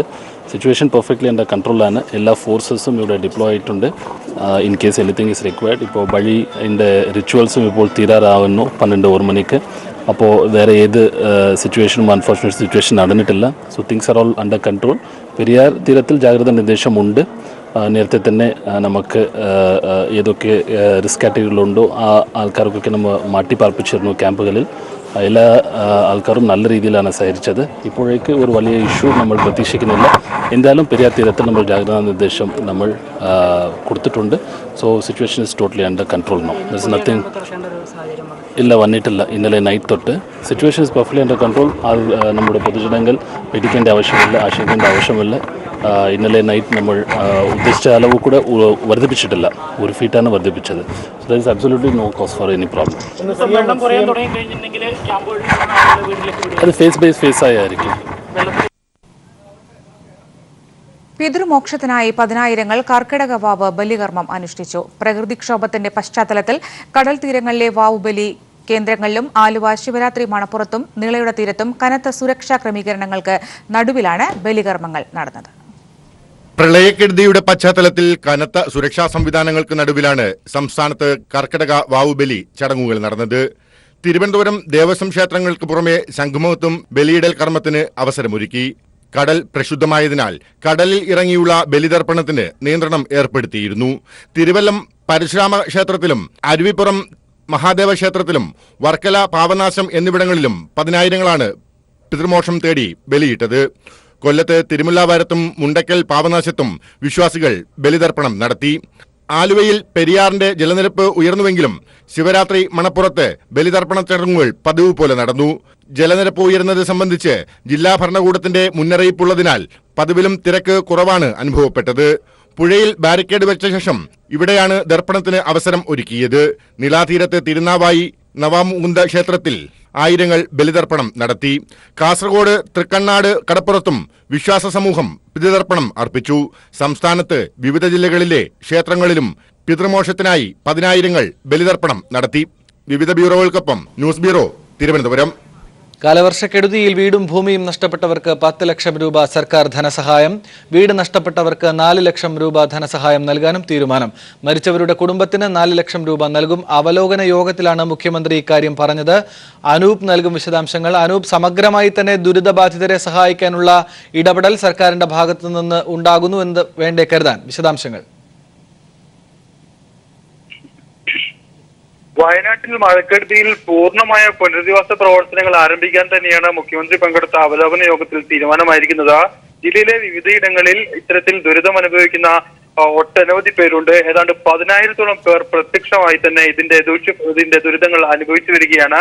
ഇവർക്ക് വേണ്ടിയിട്ടുള്ള സമ്പൂർണമായിട്ടുള്ള ദുരിതാശ്വാസ നടപടികൾ സ്വീകരിക്കാനാണ് മുഖ്യമന്ത്രി ഇപ്പോൾ നിർദ്ദേശം നൽകിയിരിക്കുന്നത്. പ്രതിപക്ഷ നേതാവ് രമേശ് ചെന്നിത്തലയും ചീഫ് സെക്രട്ടറിയും ഒക്കെ ഉൾപ്പെട്ട മന്ത്രി കടന്നപ്പള്ളി രാമചന്ദ്രൻ വരെ ഉൾപ്പെട്ട സംഘമാണ് ഇന്ന് രാവിലെ 10:00 മുഖ്യമന്ത്രിയുടെ നേതൃത്വത്തിൽ ജില്ലയിലെത്തിയത്. രാവിലെ ബത്തേരി സെന്റ് മേരീസ് കോളേജിലെ ഹെലികോപ്റ്റർ മാർഗം ഇറങ്ങിയ അദ്ദേഹം മുണ്ടേരിയിലെ ഒരു ദുരിതാശ്വാസ ക്യാമ്പ് സന്ദർശിക്കുകയും ചെയ്തു. മുണ്ടേരി ഹയർ സെക്കൻഡറി സ്കൂളിൽ കഴിയുന്ന 100ഓളം പേരെയാണ് മുഖ്യമന്ത്രി സന്ദർശിച്ചത്. ഇവിടെ ഭൂരിഭാഗവും ആദിവാസി വിഭാഗത്തിൽപ്പെട്ടവരാണ്. ഇതിന് സമീപത്തെ താഴ്ന്ന പ്രദേശങ്ങളിൽ വെള്ളക്കെട്ട് കാരണം ഇപ്പോഴും ഇവർക്ക് വീടുകളിലേക്ക് മടങ്ങിപ്പോകാൻ സാധിച്ചിട്ടില്ല. ഇവിടെയാണ് സന്ദർശിച്ചത്. ഇവിടെയുള്ള ജനങ്ങൾ നിരവധി പരാതികളാണ് മുഖ്യമന്ത്രിക്ക് മുന്നിൽ പറഞ്ഞത്. ഇതെല്ലാം കേട്ട അദ്ദേഹം തുടർന്ന് കളക്ടറേറ്റിൽ നടന്ന അവലോകന യോഗത്തിൽ പങ്കെടുത്തു. അവലോകന യോഗത്തിൽ ജില്ലയിൽ നിന്നുള്ള വിവിധ വകുപ്പ് മേധാവികളും ജനപ്രതിനിധികളും എല്ലാം പങ്കെടുത്തു. ഇതിൽ പ്രധാനമായും ഉയർന്നു വന്നത് ഇത്തരത്തിൽ കെടുതികൾ അനുഭവിക്കുന്ന ആളുകളുടെ എത്രയും വേഗത്തിലുള്ള ദുരിതാശ്വാസ പ്രവർത്തനങ്ങൾക്ക് വേണ്ടിയുള്ള നടപടികളാണ് ഇവർ ആവശ്യപ്പെട്ടത്. ഭൂരിഭാഗം പേരും ആവശ്യപ്പെട്ടത് പ്രധാനമായും ഇവർക്ക് വേണ്ടിയിട്ടുള്ള നഷ്ടപരിഹാരത്തിന്റെ കാര്യത്തിലാണ് തീരുമാനം ഉണ്ടായത്. മുഖ്യമന്ത്രി തന്നെ യോഗത്തിൽ ഇവ പ്രഖ്യാപിക്കുകയും ചെയ്തു. അതായത് മഴക്കെടുതിയിൽ വീട് നഷ്ടപ്പെട്ടവർക്ക് 4 ലക്ഷം രൂപ നൽകാനും ഭൂമി നഷ്ടപ്പെട്ടവർക്ക് 6 ലക്ഷം രൂപ നൽകാനും തീരുമാനമായി. മരിച്ചവരുടെ കുടുംബങ്ങൾക്ക് 4 ലക്ഷം രൂപ നൽകാനും തീരുമാനമുണ്ടായി. ഇതോടൊപ്പം ഉയർന്നു വന്ന മറ്റൊരു പ്രശ്നമാണ് വിവിധ സർക്കാർ രേഖകൾ വെള്ളം കയറി മറ്റും നശിച്ചുപോയത്. ഇവ ലഭ്യമാക്കാൻ ജില്ലാതലത്തിൽ പ്രത്യേക അദാലത്ത് നടത്താനും തീരുമാനമുണ്ടായിട്ടുണ്ട്. ദുരിതാശ്വാസ ക്യാമ്പിലുള്ളവർക്ക് സൗജന്യ റേഷൻ നൽകാനും തീരുമാനമായി. ഇവിടെയുള്ളവർക്ക് ഓരോ കുടുംബത്തിനും അടിയന്തരമായി 3,500 രൂപ നൽകും. ഇതിന് റവന്യൂ വകുപ്പിനെ ചുമതലപ്പെടുത്തി. പാഠപുസ്തകം നഷ്ടപ്പെട്ട വിദ്യാർത്ഥികളുടേതായിരുന്നു മറ്റൊരു പ്രശ്നം. ഇവ എത്രയും വേഗം പുതിയത് എത്തിച്ചു നൽകാൻ നടപടിയെടുക്കാൻ യോഗത്തിൽ നിർദ്ദേശമുണ്ടായി. സംസ്ഥാനത്തെ ദുരിതാശ്വാസ പ്രവർത്തനങ്ങളിൽ ഒറ്റക്കെട്ടായി എല്ലാവരും പങ്കാളികളാവണമെന്നും യോഗത്തിൽ മുഖ്യമന്ത്രി ആവശ്യപ്പെട്ടു. മറ്റൊരു പ്രശ്നമുള്ളത്, അതായത് വെള്ളം കയറിയും മറ്റും നശിച്ച വീടുകളും പ്രദേശങ്ങളും ഉണ്ട്. ഇവിടെയുള്ള ശുചീകരണ പ്രവർത്തനങ്ങളാണ് ഒരു പകർച്ചവ്യാധി സാധ്യതകളും മറ്റും തടയുന്നതിനുള്ള സജീവമായ ശുചീകരണ പ്രവർത്തനങ്ങൾ നടത്താനാണ് യോഗത്തിൽ ഉയർന്നു വന്ന ഒരു പ്രധാന നിർദ്ദേശം. എല്ലാ പൗരന്മാരും ഇത്തരം പ്രവർത്തനങ്ങളിൽ പങ്കാളികളാകണമെന്നും യോഗത്തിൽ മുഖ്യമന്ത്രി പറഞ്ഞു. രമേശ് ചെന്നിത്തല പറഞ്ഞ പ്രധാനപ്പെട്ട ഒരു കാര്യം, ഇത്തരത്തിൽ ദുരിതാശ്വാസ ക്യാമ്പുകളിൽ മെഡിക്കൽ സൗകര്യങ്ങളുടെ കൂടുതൽ ലഭ്യത ഉറപ്പുവരുത്തണം എന്ന കാര്യത്തെ കുറിച്ചാണ്. ഇതിൽ ഒരു തീരുമാനമുണ്ടെന്ന് അദ്ദേഹം ആവശ്യപ്പെട്ടു. അതോടൊപ്പം തന്നെ സംസ്ഥാനത്ത് ഇത്തരത്തിൽ ദുരന്ത നിവാരണ പ്രവർത്തനങ്ങളിൽ സംസ്ഥാനത്ത് പ്രതിപക്ഷം ഒറ്റക്കെട്ടായി സംസ്ഥാന സർക്കാരിനോട് സഹകരിക്കുമെന്നും അദ്ദേഹം പ്രഖ്യാപിച്ചു. ഏതായാലും വയനാട്ടിൽ അവലോകന യോഗം പൂർത്തിയാക്കി അദ്ദേഹം മുഖ്യമന്ത്രി നേതൃത്വത്തിലുള്ള സംഘം കോഴിക്കോട്ടേക്ക് തിരിച്ചിരിക്കുകയാണ്. ഇപ്പോൾ കോഴിക്കോട്ടേക്ക് തിരിച്ചു. വയനാട്ടിൽ ഇപ്പോൾ അല്പം മഴ കുറവുണ്ട്. എങ്കിൽ കൂടി ദുരിതാശ്വാസ ക്യാമ്പുകളിലും മറ്റും അതുപോലെ തന്നെ വെള്ളക്കെട്ട് നിറഞ്ഞ പ്രദേശങ്ങളിലും മറ്റും ഇത്തരത്തിലുള്ള ദുരിതാശ്വാസ പ്രവർത്തനങ്ങൾ നാവികസേനയുടെയും ഫയർഫോഴ്സിന്റെയും എല്ലാ നേതൃത്വത്തിൽ ഇപ്പോഴും തുടരുക തന്നെയാണ്. അനൂപ്, അതുപോലെ തന്നെ മഴക്കെടുതിയിൽ ഏറ്റവും വലിയ പ്രത്യാഘാതം അനുഭവിച്ച ഒരു ജില്ല കൂടിയാണ് വയനാട്. മുഖ്യമന്ത്രി ആദ്യഘട്ടത്തിൽ ഒരു സ്കൂളിൽ ദുരിതാശ്വാസ ക്യാമ്പിൽ എത്തിയതിനു ശേഷമാണ് അവലോകന യോഗത്തിലേക്ക് പോയത്. മുഖ്യമന്ത്രിയുമായി ദുരിതബാധിതരൊക്കെ സംസാരിക്കുന്ന ഒരു സാഹചര്യം ഉണ്ടായോ? തീർച്ചയായും ആദ്യം ബത്തേരി സെന്റ് മേരീസ് കോളേജിൽ ഇറങ്ങിയ അദ്ദേഹം ആദ്യം എത്തിയത് മുണ്ടേരിയിലെ ഒരു ദുരിതാശ്വാസ ക്യാമ്പിലാണ്. ഇവിടെ നിരവധി പേരാണ് അദ്ദേഹത്തെ കാണാൻ കാത്തിരുന്നത്. ഏതാണ്ട് 100ഓളം പേർ ഇവിടെ അദ്ദേഹത്തെ കണ്ടു. വിവിധ തരത്തിലുള്ള പരാതികൾ നൽകി. പ്രധാനപ്പെട്ടവരുടെ ആവശ്യം വെള്ളം കയറി വീടുകൾ ഭാഗികമായി തകർന്നവരുടേതായിരുന്നു പ്രധാന പരാതികൾ. അവർക്ക് തിരിച്ചു പോകാൻ ഇടമില്ല. ദുരിതാശ്വാസ ക്യാമ്പുകളിലെ ജീവിതം ദിവസങ്ങൾ തന്നെ നീണ്ടേക്കും. അതിനാൽ സൗജന്യ റേഷൻ ഉൾപ്പെടെ സഹായങ്ങൾ നൽകണമെന്നും ഈ വീടുകളുടെ അറ്റകുറ്റപ്പണിക്ക് വേണ്ടിയിട്ടുള്ള സഹായങ്ങൾ എത്രയും വേഗം ലഭ്യമാക്കണമെന്നുമായിരുന്നു ഇവരുടെ പ്രധാനപ്പെട്ട ആവശ്യം. ഇതെല്ലാം മുഖ്യമന്ത്രി 15 മിനിറ്റോളം ഇവിടെ ചെലവഴിച്ച് കേട്ടു. ഇതിനെ തുടർന്നാണ് അവലോകന യോഗം നടന്നത്. മുഖ്യമന്ത്രിക്ക് ജില്ലയിൽ ജനങ്ങൾ അനുഭവിക്കുന്ന ദുരിതത്തെക്കുറിച്ചുള്ള ധാരണ ഈ ക്യാമ്പ് സന്ദർശനത്തിൽ ലഭിച്ചു എന്ന് അദ്ദേഹം. ഇതേ തുടർന്നാണ് അവലോകന യോഗത്തിൽ കേടുപാടുകൾ സംഭവിച്ചവർക്കുള്ള ധനസഹായം ഉടനടി വിതരണം ചെയ്യാൻ റവന്യൂത്തിന് ബന്ധപ്പെട്ട അധികാരികളോട് അദ്ദേഹം നിർദ്ദേശിക്കുകയും ചെയ്തു. ഏതായാലും ഇത്തരത്തിൽ നിരവധി ക്യാമ്പുകളുണ്ട്. വയനാട്ടിൽ ഏതാണ്ട് 140 ക്യാമ്പുകളുണ്ട്. ഈ 140 ക്യാമ്പുകളിൽ 11,000-ഓളം പേർ ഇത്തരത്തിൽ ക്യാമ്പിൽ കഴിയുകയാണ്. അവർക്ക് ഇത്രയും പെട്ടെന്ന് അവരുടെ വീടുകളിലേക്ക് വ്യക്തമാണ്. അനൂപ് കെ ആർ ആണ് വയനാട് നിന്ന് സമഗ്രമായ വിവരങ്ങൾ നൽകിയത്. വയനാട്ടിലെ അവലോകന യോഗത്തിന് ശേഷമുള്ള മുഖ്യമന്ത്രിയുടെ പ്രതികരണം. നമ്മുടെ വീടും നഷ്ടപ്പെട്ടു പോയവരുണ്ട്. ഈ മണ്ണിടിച്ചലിന്റെ ഭാഗമായിട്ട് മണ്ണേ പോയവരുണ്ട്. അതായത് ഭൂമിയെ നഷ്ടപ്പെട്ടു പോയവർ. അവർക്ക് ഇനി അവിടെ വീട് വെക്കാൻ പറ്റും. അപ്പോൾ അവിടെ അങ്ങനെയുള്ള ആളുകളുടെ കാര്യത്തിൽ സർക്കാർ ചെയ്യുന്നത് അവർക്ക് 6 ലക്ഷം രൂപ സ്ഥലം വാങ്ങാൻ പറ്റും. 4 ലക്ഷം രൂപ പുതിയ വീട് വെക്കാൻ പറ്റും. പുതിയ വീട് വെക്കുന്നത് 4 ലക്ഷം രൂപ സർക്കാർ കൊടുക്കുന്നത്. അത് പിന്നെ വീട് നഷ്ടപ്പെട്ടവർക്കെല്ലാം നൽകുന്ന കാര്യങ്ങൾ. അപ്പോൾ അക്കാര്യത്തിൽ ഒരു ആശങ്കയും ഉണ്ടാകേണ്ടതായി. മഴക്കെടുതി നേരിടാൻ സമഗ്രമായ പാക്കേജ് എന്ന് മന്ത്രി എം എം മണി. കേന്ദ്രത്തോട് കൂടുതൽ സഹായം ആവശ്യപ്പെടുമെന്നും മന്ത്രി പറഞ്ഞു. ഇടുക്കിയിൽ ചേർന്ന അവലോകന യോഗത്തിന് ശേഷം സംസാരിക്കുകയായിരുന്നു അദ്ദേഹം.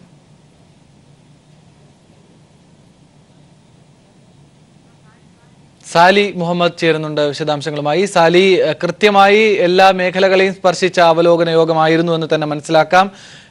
എന്താണ് ഈ ഘട്ടത്തിൽ പങ്കുവയ്ക്കാനുള്ള വിശദാംശങ്ങൾ? ആനന്ദ്, വയനാടിൽ എന്ന പോലെ ഇടുക്കിയിലും മുഖ്യമന്ത്രി കൂടി പങ്കെടുത്ത ഒരു അവലോകന യോഗമാണ് നിശ്ചയിച്ചിരുന്നത്. പക്ഷേ നിർഭാഗ്യവശാൽ മുഖ്യമന്ത്രിക്ക് പങ്കെടുക്കാനായില്ല. അതിന് കാരണം തിരുവനന്തപുരത്ത് നിന്ന് മുഖ്യമന്ത്രിയും മന്ത്രിമാരും പ്രതിപക്ഷ നേതാവും ഒക്കെ ഉൾപ്പെടുന്ന സംഘം ഹെലികോപ്റ്റർ മാർഗമാണ് കട്ടപ്പനയിൽ എത്തുമെന്ന് അറിയിച്ചിരുന്നത്. അതിന് കട്ടപ്പന ഗവൺമെൻറ് കോളേജിൽ ഒരു താൽക്കാലിക ഹെലിപ്പാഡും സജ്ജമാക്കിയിരുന്നു. പക്ഷേ അദ്ദേഹം സഞ്ചരിച്ചിരുന്ന ഹെലികോപ്റ്റർ കട്ടപ്പന മുകളിലെത്തിയെങ്കിലും മൂടൽമഞ്ഞ് കാരണം, മോശം കാലാവസ്ഥ കാരണം ഹെലികോപ്റ്ററിന് ലാൻഡ് ചെയ്യാൻ കഴിഞ്ഞില്ല. അതിനെ തുടർന്ന് അദ്ദേഹം ഇടുക്കിയിലെ സന്ദർശനം നടത്താനാവാതെ വയനാട്ടിലേക്ക് പോവുകയായിരുന്നു. എങ്കിലും മുഖ്യമന്ത്രിയുടെ അസാന്നിധ്യത്തിലും വളരെ ഗൗരവതരമായ ചർച്ചകളും തീരുമാനങ്ങളും തന്നെ ഈ യോഗത്തിലുണ്ടായി. അവലോകന യോഗം 2 മന്ത്രിമാരുടെ സാന്നിധ്യത്തിൽ ചേർന്നു. ജില്ലയിൽ നിന്ന് തന്നെയുള്ള മന്ത്രിയായ വൈദ്യുതി മന്ത്രി എം എം മണിയുടെയും മന്ത്രി കെ രാജുവിൻ്റെയും സാന്നിധ്യത്തിലായിരുന്നു ജില്ലയിലെ ഉദ്യോഗസ്ഥരുടെയും ജനപ്രതിനിധികളുടെയും വിവിധ രാഷ്ട്രീയ പാർട്ടി പ്രതിനിധികളുടെയും യോഗം ചേർന്നത്. ഏതാണ്ട് 3.5 മണിക്കൂർ യോഗം നീണ്ടുനിന്നു. അതിനുശേഷം എം എം മണി മാധ്യമങ്ങളോട് പറഞ്ഞത് ജില്ലയ്ക്കായി ഒരു സമഗ്ര പാക്കേജ് ഉണ്ടാവും എന്നുള്ളത് തന്നെയാണ്. മാത്രവുമല്ല, കൂടുതൽ ധനസഹായത്തിനു വേണ്ടി കേന്ദ്രത്തെ സമീപിക്കും, ഇക്കാര്യങ്ങൾ വിശദമായി കേന്ദ്രത്തിന് സമർപ്പിക്കും. ജില്ലയിലെ മഴക്കെടുതി സംബന്ധിച്ച് ഒരു സമഗ്ര ചിത്രവും എം എം മണി അവതരിപ്പിച്ചു. അതിൽ ഏറ്റവും പ്രധാനപ്പെട്ടത് 13 വിലപ്പെട്ട ജീവനുകൾ നഷ്ടപ്പെട്ടു എന്നുള്ളതാണ്. അതുകൂടാതെ ഒരു 5 പേരെ മണ്ണിനടിയിലും മറ്റും കാണാതായിട്ടുണ്ട്. ഇപ്പോൾ ദിവസങ്ങളായി അവർക്ക് വേണ്ടി തിരച്ചിൽ നടത്തിയെങ്കിലും ഫലം കണ്ടിട്ടില്ല. ഈ 5 പേരും മരിച്ചവരുടെ ഗണത്തിലാണ് ഇപ്പോൾ പെടുത്തേണ്ടത്. അങ്ങനെയാണെങ്കിൽ മരിച്ചവരുടെ എണ്ണം 18 ആയിട്ടുണ്ട്.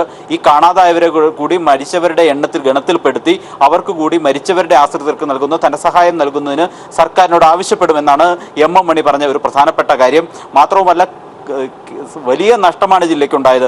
കാർഷിക മേഖലയിലെ നഷ്ടം സംബന്ധിച്ച് പരിഗണിച്ചപ്പോൾ മാത്രം ഏതാണ്ട് 26 കോടി രൂപയുടെ നഷ്ടം പ്രാഥമിക കണക്കെടുപ്പിൽ മാത്രം കണ്ടെത്തി. അതുകൂടാതെ നിരവധി വീടുകൾ, ഏതാണ്ട് 56 വീടുകൾ പൂർണ്ണമായും 929 വീടുകൾ ഭാഗികമായും ജില്ലയിൽ തകർന്നിട്ടുണ്ട് എന്നാണ് കണ്ടെത്തിയിരിക്കുന്നത്. കൂടാതെ നിരവധി റോഡുകൾ ആകെ നശിച്ച അവസ്ഥയിലുണ്ട്. ചില റോഡുകൾ പൂർണ്ണമായി തന്നെ പുനർനിർമ്മിക്കേണ്ടി വരുന്ന സാഹചര്യമുണ്ട്. അതൊക്കെ കൊണ്ട് കോടാനുകോടി രൂപയുടെ നാശനഷ്ടം ജില്ലയ്ക്ക് ഉണ്ടായിട്ടുണ്ട്.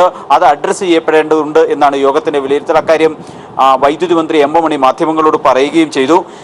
മൊത്തം നഷ്ടം ഇതുവരെ കണക്കാക്കാനായിട്ടില്ല എന്നാണ് പറഞ്ഞത്. മാത്രവുമല്ല, ഈ വലിയ ദുരിതത്തെ നേരിടുന്നതിൽ മലയോര ജനത ഒറ്റക്കെട്ടായി നിൽക്കുന്ന കാഴ്ചയാണ് കണ്ടത്. കക്ഷി രാഷ്ട്രീയ ഭിന്നതകൾ അതിന് തടസ്സമായില്ല എന്നുള്ളത് വലിയ അഭിനന്ദനാർഹമായ കാര്യമാണ് എന്ന് എം എം മണി പറഞ്ഞു. മാത്രമല്ല, ജനങ്ങൾ ആഗ്രഹിക്കുന്ന രീതിയിൽ ഉണർന്നു പ്രവർത്തിക്കാൻ ഇടുക്കി ജില്ലയിലെ ജില്ലാ ഭരണകൂടത്തിന് കഴിഞ്ഞു എന്നും യോഗം വിലയിരുത്തിയിട്ടുണ്ട്. ഒരസ്വസ്ഥതകളും ഒരസ്വാരസ്യങ്ങളും ഒരു വിമർശനവും യോഗത്തിൽ ഉണ്ടായില്ല എന്നുള്ളതാണ്. പ്രതിപക്ഷ കക്ഷി നേതാക്കൾ ഉൾപ്പെടെ വിവിധ രാഷ്ട്രീയ പാർട്ടികളുടെ പ്രതിനിധികൾ പങ്കെടുത്ത യോഗത്തിലാണ് സർക്കാർ ജില്ലയിൽ നടപ്പിലാക്കിയ ദുരിതാശ്വാസ രക്ഷാപ്രവർത്തനങ്ങളിൽ പൂർണ്ണ സംതൃപ്തി രേഖപ്പെടുത്തി പിരിഞ്ഞത്. സാലി മുഹമ്മദാണ് ഇടുക്കിയിൽ നിന്ന് സമഗ്രമായ വിവരങ്ങൾ നൽകിയത്. ദുരിതാശ്വാസ പ്രവർത്തനങ്ങളിൽ ഒറ്റക്കെട്ടായി സഹകരിക്കുമെന്ന് പ്രതിപക്ഷ നേതാവ് രമേശ് ചെന്നിത്തല. ഇക്കാര്യത്തിൽ രാഷ്ട്രീയം കലർത്തേണ്ടതിന്റെ ആവശ്യമില്ലെന്നും ചെന്നിത്തല പറഞ്ഞു.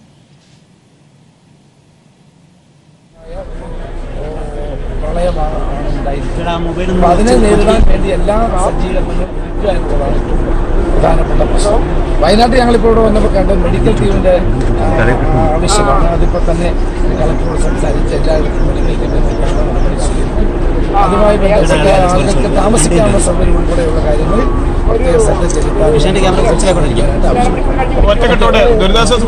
ദുരിതാശ്വാസ പ്രവർത്തനത്തിൽ നമ്മളിപ്പോൾ രാഷ്ട്രീയം കാണേണ്ട കാര്യമില്ല. അത് വേറെ കാര്യങ്ങളാണ് ഇപ്പോൾ ഒരുമിച്ചിരിക്കുന്നത്.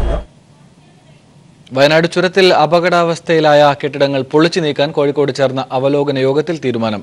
അപകടാവസ്ഥയിലായ എല്ലാ കെട്ടിടങ്ങളും പൊളിച്ചു നീക്കുമെന്ന് മന്ത്രി ടി.പി. രാമകൃഷ്ണൻ പ്രതികരിച്ചു.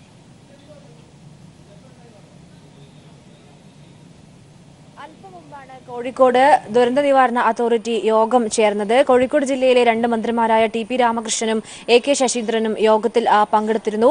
യോഗത്തിലെടുത്ത പ്രധാനമായ ഒരു തീരുമാനം എന്നത് ഈ അപകടാവസ്ഥയിലുള്ള കെട്ടിടങ്ങൾ ആവശ്യമെങ്കിൽ പൊളിച്ചു മാറ്റും എന്ന ഒരു തീരുമാനമാണ് യോഗത്തിൽ കൈക്കൊണ്ടിരിക്കുന്നത്. കാരണം ഇന്നലെ താമരശ്ശേരി ചുരത്തിൽ വിള്ളൽ കണ്ടെത്തിയിരുന്നു. ഈ താമരശ്ശേരി ചുരത്തിലെ 2ാം വളവിൽ ഒരു കെട്ടിടം ഉണ്ടായിരുന്നു. 4 നില കെട്ടിടമായിരുന്നു. ഈ കെട്ടിടത്തിലും വിള്ളൽ കണ്ടെത്തുന്ന ഒരു സാഹചര്യം ഉണ്ടായിരുന്നു. ഇതിന് താഴെയായി 8ഓളം കുടുംബങ്ങളാണ് താമസിച്ചിരുന്നത്. ഇവരെ ഇപ്പോൾ ദുരിതാശ്വാസ ക്യാമ്പിലേക്ക് മാറ്റിയിരിക്കുകയാണ്. അത്തരത്തിലുള്ള കെട്ടിടങ്ങൾ ആവശ്യമെങ്കിൽ പൊളിച്ചു മാറ്റും എന്ന ഒരു തീരുമാനമാണ് ഇപ്പോൾ യോഗത്തിൽ കൈക്കൊണ്ടിരിക്കുന്നത്. ഏതെങ്കിലും തരത്തിൽ താമരശ്ശേരി ചുരത്തിൽ ഗതാഗത തടസ്സം നിലവിൽ ഇല്ല. പക്ഷേ ഏതെങ്കിലും പ്രശ്നങ്ങൾ ഉണ്ടോ എന്ന് പരിശോധിച്ചതിന് ശേഷം നടപടി സ്വീകരിക്കുമെന്നും മന്ത്രി അറിയിച്ചിരിക്കുന്നു. നിലവിൽ 15ഓളം ദുരിതാശ്വാസ ക്യാമ്പുകളാണ് ജില്ലയിൽ ഉള്ളത്. 285ഓളം കുടുംബങ്ങൾ ദുരിതാശ്വാസ ക്യാമ്പുകളിലായി കഴിയുന്നുണ്ട്. ഇവർക്ക് വേണ്ട ഭക്ഷണങ്ങൾ ഉൾപ്പെടെയുള്ള എല്ലാ സൗകര്യങ്ങളും ജില്ലാ ഭരണകൂടം എത്തിച്ചു നൽകുന്നുണ്ട്. സർക്കാർ എല്ലാവിധ സഹായങ്ങളും പരമാവധി സഹായങ്ങൾ സർക്കാർ എത്തിച്ചു നൽകും എന്നാണ് യോഗത്തിന് ശേഷം മന്ത്രി ടി.പി. രാമകൃഷ്ണൻ അറിയിച്ചിരിക്കുന്നത്. മന്ത്രിമാരായ ടി.പി. രാമകൃഷ്ണനും ഒപ്പം തന്നെ എ.കെ. ശശീന്ദ്രനും 2 ദിവസം ജില്ലയിൽ ഉണ്ടാകും. ഈ ദുരന്തം ബാധിച്ച ഇടങ്ങളെയൊക്കെ തന്നെ 2 ദിവസങ്ങളായി മന്ത്രിമാർ സന്ദർശിക്കും. ഇന്നും നാളെയുമായിട്ടായിരിക്കും ഈ ഇടങ്ങൾ മന്ത്രിമാർ സന്ദർശിക്കുക. നിലവിലെ ഒരു അവസ്ഥ എന്നത് കോഴിക്കോട് ജില്ലയിൽ മലയോര പ്രദേശങ്ങളിലും ഗ്രാമപ്രദേശങ്ങളിലും ഒക്കെ തന്നെയും മഴയുള്ള ഒരു സാഹചര്യം അല്ല നിലവിൽ ഉള്ളത്. നേരിയ മഴ മാത്രമായിരുന്നു രാവിലെ മുതൽ ഉണ്ടായിരുന്നത്. അതുകൊണ്ട് തന്നെ സ്ഥിതിഗതികൾ ഒക്കെ തന്നെയും നിയന്ത്രണ വിധേയമാണ് എന്ന ഒരു നിഗമനത്തിലാണ് ദുരന്ത നിവാരണ അതോറിറ്റി തീരുമാനം കൈക്കൊണ്ടിരിക്കുന്നത്. അല്ലെങ്കിൽ അങ്ങനെ ഒരു നിഗമനത്തിലാണ് അവർ ഇപ്പോൾ എത്തിച്ചേർന്നിരിക്കുന്നത്. ഏതായാലും ദുരന്ത നിവാരണ സേന NDRF-ഉം സൈന്യവും കോഴിക്കോട് ജില്ലയിൽ തന്നെ സ്ഥിതി ചെയ്യുന്നുണ്ട്. കോഴിക്കോട് ജില്ലയിലെ താമരശ്ശേരി ഒപ്പം തന്നെ മുക്കം ഇടങ്ങളിലായാണ്, കുറ്റ്യാടി പ്രദേശങ്ങളിലായാണ് സൈന്യവും ദുരന്ത നിവാരണ സേനയും ക്യാമ്പ് ചെയ്യുന്നത്. എന്തെങ്കിലും പ്രശ്നമുണ്ടെങ്കിൽ ഉടനടി ഇടപെടുക എന്ന ഒരു തീരുമാനത്തിൽ സജ്ജരായിരിക്കുകയാണ് ദുരന്ത നിവാരണ സേനയും ഒപ്പം തന്നെ സൈന്യവും. കഴിഞ്ഞ ദിവസം ഉരുൾപൊട്ടൽ ഉണ്ടായ കണ്ണപ്പൻകുണ്ട് മേഖല ഇപ്പോൾ പൂർവ്വസ്ഥിതിയിലാക്കാനുള്ള ഒരു ശ്രമത്തിൽ കൂടെയാണ്. കാരണം പുഴ വഴിമാറി ഒഴുകിയതൊക്കെ തന്നെ വലിയ തരത്തിലുള്ള നാശനഷ്ടങ്ങൾ ഉണ്ടാക്കിയിരുന്നു. അതിനെ പൂർവ്വസ്ഥിതിയിലാക്കാനുള്ള ഒരു പ്രവർത്തനം കൂടി ഈ പ്രദേശത്ത് പുരോഗമിച്ചുകൊണ്ടിരിക്കുന്നുണ്ട്. ഏതായാലും വലിയ തരത്തിലുള്ള ഒരു മഴ നിലവിൽ കോഴിക്കോട് ജില്ലയിൽ ഇല്ല. ഇന്ന് വൈകിട്ട് വരെയാണ് കോഴിക്കോട് ജില്ലയിൽ റെഡ് അലേർട്ട് പ്രഖ്യാപിച്ചിരിക്കുന്നത്. 24 മണിക്കൂർ പ്രവർത്തിക്കുന്ന കൺട്രോൾ റൂമുകൾ കൂടി തുറന്നിട്ടുണ്ട്. താമരശ്ശേരി, കൊയിലാണ്ടി, വടകര ഒപ്പം തന്നെ കലക്ട്രേറ്റ് എന്നിവിടങ്ങളിലായാണ് കൺട്രോൾ റൂമുകൾ തുറന്നിരിക്കുന്നത്. ഏതായാലും ഏതൊക്കെ തരത്തിലുള്ള പ്രശ്നങ്ങൾ ഉണ്ടായാലും ഉടൻ നടപടി സ്വീകരിക്കാൻ സജ്ജമായി തന്നെയാണ് കോഴിക്കോട് ജില്ല നിലവിൽ ഉള്ളത്. മേഘമാധവനാണ് സമഗ്രമായ വിവരങ്ങൾ നൽകിയത്. മന്ത്രി ടി.പി. രാമകൃഷ്ണന്റെ പ്രതികരണത്തിലേക്ക്. സാങ്കേതിക പ്രശ്നങ്ങൾ നോക്കാതെ തന്നെ പ്രശ്നത്തിന് പരിഹാരമുണ്ടാക്കണം. അതിനുള്ള ഇടപെടൽ നടത്തുന്നതിന് ബന്ധപ്പെട്ട ഉദ്യോഗസ്ഥർക്കെല്ലാം നിർദ്ദേശം നൽകി കഴിഞ്ഞിട്ടുണ്ട്. പൊളിച്ചു നീക്കലാണ് പൊതുവെ സുരക്ഷിതമെങ്കിൽ അത് പൊളിച്ചു നീക്കാൻ ആവശ്യമായ നടപടി സ്വീകരിക്കും. അത് പരിശോധിക്കുന്നതിന് വേണ്ടി ഉദ്യോഗസ്ഥന്മാരെ ചുമതലപ്പെടുത്തി കഴിഞ്ഞിട്ടുണ്ട്. അവരുടെയും കൂടി റിപ്പോർട്ട് നോക്കിയിട്ട് ആവശ്യമായ നടപടികൾ ഈ കാര്യത്തിൽ സ്വീകരിക്കും. കണ്ണൂർ ജില്ലയിൽ മഴക്കെടുതി ഉണ്ടായ മേഖലകളിൽ ദുരിതാശ്വാസ പ്രവർത്തനങ്ങൾ ഊർജിതം. ജില്ലയിലെ ദുരിതാശ്വാസ പ്രവർത്തനങ്ങൾ അവലോകനം ചെയ്യാനായി മന്ത്രി കെ ശൈലജ ടീച്ചറുടെ അധ്യക്ഷതയിൽ യോഗം ചേർന്നു. അതേസമയം കണ്ണൂർ ജില്ലയിൽ മഴയുടെ ശക്തി കുറഞ്ഞു. വിവരങ്ങൾ കണ്ണൂരിൽ നിന്ന് എം സന്തോഷ് നൽകും. കണ്ണൂർ ജില്ലയിൽ ഇപ്പോൾ മഴയുടെ ശക്തി കുറഞ്ഞിട്ടുണ്ട്. എന്നാൽ മഴ പൂർണ്ണമായിട്ടും വിട്ടുമാറിയിട്ടില്ല. കഴിഞ്ഞ 2 ദിവസങ്ങളിൽ മലയോര മേഖലയിൽ ഉണ്ടായ വ്യാപകമായ ഉരുൾപൊട്ടലിലും അതോടൊപ്പം തന്നെ കനത്ത മഴയിലും കനത്ത നാശനഷ്ടങ്ങൾ ഈ മേഖലയിൽ ഉണ്ടായിട്ടുണ്ട്. പ്രധാനമായും ഇപ്പോൾ പുനരധിവാസ പ്രവർത്തനങ്ങളും ദുരിതാശ്വാസ പ്രവർത്തനങ്ങളുമാണ് പുരോഗമിച്ചുകൊണ്ടിരിക്കുന്നത്. ജില്ലാ ഭരണകൂടത്തിന്റെയും അതോടൊപ്പം തന്നെ തദ്ദേശ ഭരണ സ്ഥാപനങ്ങളുടെയും നേതൃത്വത്തിൽ ഇത്തരത്തിലുള്ള പ്രവർത്തനങ്ങൾ വളരെ ഊർജിതമായി തന്നെ പുരോഗമിച്ചുകൊണ്ടിരിക്കുകയാണ്. അല്പസമയം മുമ്പ് മന്ത്രി ശൈലജ ടീച്ചറുടെ നേതൃത്വത്തിൽ ഇരിട്ടി ബ്ലോക്ക് ഓഫീസിൽ ഈ ദുരിതാശ്വാസ പ്രവർത്തനങ്ങൾ അവലോകനം ചെയ്യുന്നതിനായി യോഗം ചേർന്നു. MLA-മാരായ KC ജോസഫ്, സണ്ണി ജോസഫ്, അതോടൊപ്പം തന്നെ ജില്ലാ പഞ്ചായത്ത് പ്രസിഡന്റ് KV സുമേഷ്, ദുരിതബാധിത മേഖലകളിലെ പഞ്ചായത്ത് പ്രസിഡന്റുമാർ, വിവിധ വകുപ്പ് ഉദ്യോഗസ്ഥന്മാർ തുടങ്ങിയവരാണ് യോഗത്തിൽ പങ്കെടുത്തത്. ഈ യോഗമെടുത്ത പ്രധാനപ്പെട്ട തീരുമാനം ഈ മലയോര മേഖലയിൽ ഉണ്ടായിട്ടുള്ള നാശനഷ്ടങ്ങൾ അടിയന്തരമായി തന്നെ വിലയിരുത്തി നഷ്ടപരിഹാരം പെട്ടെന്ന് കൊടുത്തു തീർക്കുന്നതിനാവശ്യമായ നടപടികൾ സ്വീകരിക്കണം എന്നുള്ളതാണ് പ്രധാനമായും യോഗം കൈക്കൊണ്ട തീരുമാനം. അതോടൊപ്പം തന്നെ മറ്റൊരു കാര്യം, പ്രാദേശിക അടിസ്ഥാനത്തിൽ ജനങ്ങളുടെ പ്രശ്നങ്ങൾ പഠിക്കുന്നതിനും പരിഹരിക്കുന്നതിനുമായി പ്രാദേശിക അടിസ്ഥാനത്തിൽ യോഗം വിളിച്ചു ചേർക്കാൻ ഇപ്പോൾ ചേർന്ന അവലോകന യോഗത്തിൽ തീരുമാനമായിട്ടുണ്ട്. ഇതിന്റെ ഭാഗമായി ഈ മാസം 16-ാം തീയതി പഞ്ചായത്ത് അടിസ്ഥാനത്തിൽ യോഗം ചേരാനാണ് ഇപ്പോൾ തീരുമാനിച്ചിട്ടുള്ളത്. അവിടെ വെച്ച് ജനങ്ങൾക്കുള്ള പരാതി കേൾക്കുകയും അതിനാവശ്യമായ പരിഹാരങ്ങൾ, നിർദ്ദേശങ്ങൾ ഉണ്ടാവുകയും ചെയ്യും. ഏതായാലും ഈ ഏറ്റവും കൂടുതൽ കണ്ണൂർ ജില്ലയിൽ ഈ മഴക്കെടുതി ഉണ്ടായ മേഖലകൾ ഒന്ന് ഇരിട്ടി താലൂക്കിലും മറ്റൊന്ന് തളിപ്പറമ്പ് താലൂക്കിലുമാണ്. ഈ മേഖലകളിലാണ് ഇപ്പോൾ ദുരിതാശ്വാസ പ്രവർത്തനങ്ങൾ പുരോഗമിച്ചുകൊണ്ടിരിക്കുന്നത്. പ്രധാനമായും ഈ പല റോഡുകളും, മലയോര മേഖലയിലെ പല റോഡുകളും തകർന്നതുകൊണ്ട് തന്നെ ഗതാഗത സംവിധാനം താറുമാറായിരുന്നു. അത് പുനഃസ്ഥാപിക്കുന്നതിനാവശ്യമായ നടപടികൾ ഇപ്പോൾ പുരോഗമിച്ചുകൊണ്ടിരിക്കുകയാണ്. മലയോര മേഖലയിലെ റോഡുകൾ പുനഃസ്ഥാപിക്കുകയും ഗതാഗതം പുനഃസ്ഥാപിക്കുന്നതിനാവശ്യമായ നടപടികൾ പുരോഗമിക്കുന്നുണ്ട്. മറ്റൊന്ന്, ഈ മേഖലകളിൽ സൈന്യത്തിന്റെ 2 2 യൂണിറ്റുകൾ ക്യാമ്പ് ചെയ്യുന്നുണ്ട്. കണ്ണൂർ കേന്ദ്രമായ 122 പ്രാദേശിക സേനയുടെയും അതോടൊപ്പം തന്നെ ഡിഫൻസ് സെക്യൂരിറ്റി ഫോഴ്സിന്റെയും 2 വിഭാഗങ്ങൾ ഈ മേഖലകളിൽ ക്യാമ്പ് ചെയ്തുകൊണ്ട് ദുരിതാശ്വാസ പ്രവർത്തനങ്ങൾക്ക് നേതൃത്വം നൽകുന്നുണ്ട്. പ്രധാനമായും ഈ കനത്ത മലവെള്ള പാച്ചിലിൽ ഈ മലയോര മേഖലയിലെ ചില പാലങ്ങളെല്ലാം തന്നെയും തകർന്നിട്ടുണ്ട്. അത് പുനഃസ്ഥാപിക്കുന്നതിനാവശ്യമായിട്ടുള്ള നടപടികൾ ഇപ്പോൾ സ്വീകരിച്ചുകൊണ്ടിരിക്കുകയാണ്.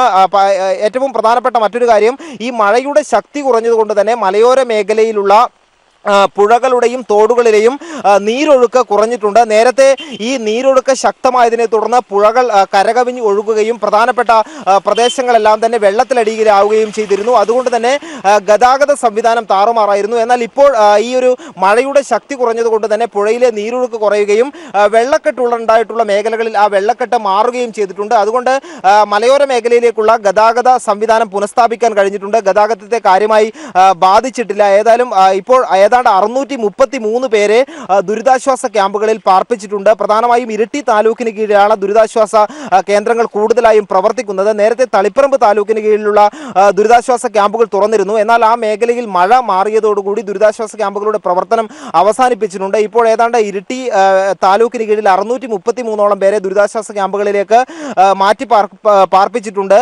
അവർക്ക് ആവശ്യമായ എല്ലാ സൗകര്യങ്ങളും ഒരുക്കാൻ നേരത്തെ ചേർന്ന അവലോകന യോഗത്തിൽ തീരുമാനമുണ്ടായിരുന്നു. ഏതായാലും ഈ മലയോര മേഖലയിൽ, കണ്ണൂർ ജില്ലയിലെ മലയോര മേഖലയിലുള്ള നാശനഷ്ടത്തിന്റെ കണക്കുകൾ തഹസിൽദാരുടെ നേതൃത്വത്തിൽ പരിശോധിച്ച് വരികയാണ്. 2 ദിവസത്തിനകം റിപ്പോർട്ട് സമർപ്പിക്കണമെന്ന് കലക്ടർ നിർദ്ദേശം നൽകുകയും ചെയ്തിട്ടുണ്ട്. വളരെ കാര്യക്ഷമമായി തന്നെ ഊർജിതമായി തന്നെ ഈ മഴക്കെടുതി ഉണ്ടായ മേഖലകളിൽ ഇപ്പോൾ ദുരിതാശ്വാസ പ്രവർത്തനങ്ങൾ പുരോഗമിച്ചുകൊണ്ടിരിക്കുകയാണ്. വിവരങ്ങൾ നൽകിയത്. ഫയർഫോഴ്സ് വിജയകരമായാണ് രക്ഷാപ്രവർത്തനം നടത്തുന്നതെന്ന് DGP ഹേമചന്ദ്രൻ. വിവിധ ജില്ലകളിലായി ആയിരക്കണക്കിന് ആളുകളെയാണ് ഫയർ ആൻഡ് റെസ്ക്യൂ സർവീസ് അംഗങ്ങൾ സുരക്ഷിത സ്ഥലത്തേക്ക് മാറ്റിയത്. ഈ ദൗത്യം വരും ദിവസങ്ങളിലും തുടരുമെന്ന് ആലുവയിലെത്തിയ DGP ഹേമചന്ദ്രൻ പ്രതികരിച്ചു. റെസ്ക്യൂ അംഗങ്ങൾക്കൊപ്പം ബോട്ടിൽ അദ്ദേഹം പെരിയാറിൽ സഞ്ചരിച്ച് നിരീക്ഷണം നടത്തി. ഈ അപ്രതീക്ഷിതമായി ഉണ്ടായ ഈ മണ്ണൊലിപ്പ് അതുപോലുള്ള അപകടങ്ങളിലാണ് ആളുകൾ മരിച്ചത്. അതേസമയം ആയിരക്കണക്കിന് ആളുകൾ പല സ്ഥലങ്ങളിലും ഒറ്റപ്പെട്ട് കിടന്ന്, ഇപ്പോൾ പാലക്കാട്, വയനാട്, ഇടുക്കി, മലപ്പുറം അവിടെയൊക്കെ ഒറ്റപ്പെട്ട സ്ഥലങ്ങളിൽ നിന്ന് ആയിരക്കണക്കിന് ആളുകളെ സുരക്ഷിതമാക്കി നമുക്ക് മാറ്റുവാൻ കഴിഞ്ഞു. അത് ഏറ്റവും ആദ്യം ഫയർ സർവീസും പോലീസുമാണ് രംഗത്തുണ്ടായിരുന്നത്. പിന്നീടാണ് നമുക്ക് മറ്റു സേനാംഗങ്ങളും എല്ലാം കൂടി വന്ന് ഫലപ്രദമായി ഒരുമിച്ച് പ്രവർത്തിക്കാൻ കഴിഞ്ഞത്. അപ്പോൾ ആദ്യമുണ്ടായ മണ്ണൊലിപ്പ് പോലുള്ള, അതുപോലെ ഈ ഉരുൾപൊട്ടൽ, ആ അപകടങ്ങളിൽ ജീവൻ നഷ്ടപ്പെട്ടതല്ലാതെ ഈ ഒറ്റപ്പെട്ട ആളുകളെ, ആയിരക്കണക്കിന് ആളുകളെ സുരക്ഷിതമായി നമുക്ക് സുരക്ഷിത സ്ഥലങ്ങളിൽ എത്തിക്കാൻ കഴിഞ്ഞു. ആ അർത്ഥത്തിൽ ആ പ്രവർത്തനങ്ങൾ വിജയകരമായി. പക്ഷേ ഈ ജാഗ്രത ഞങ്ങൾ തുടരും. വരും ദിവസങ്ങളിൽ പൂർണ്ണമായും സാധാരണ നിലയാകുന്നതുവരെ ഈ ജാഗ്രത തുടരും.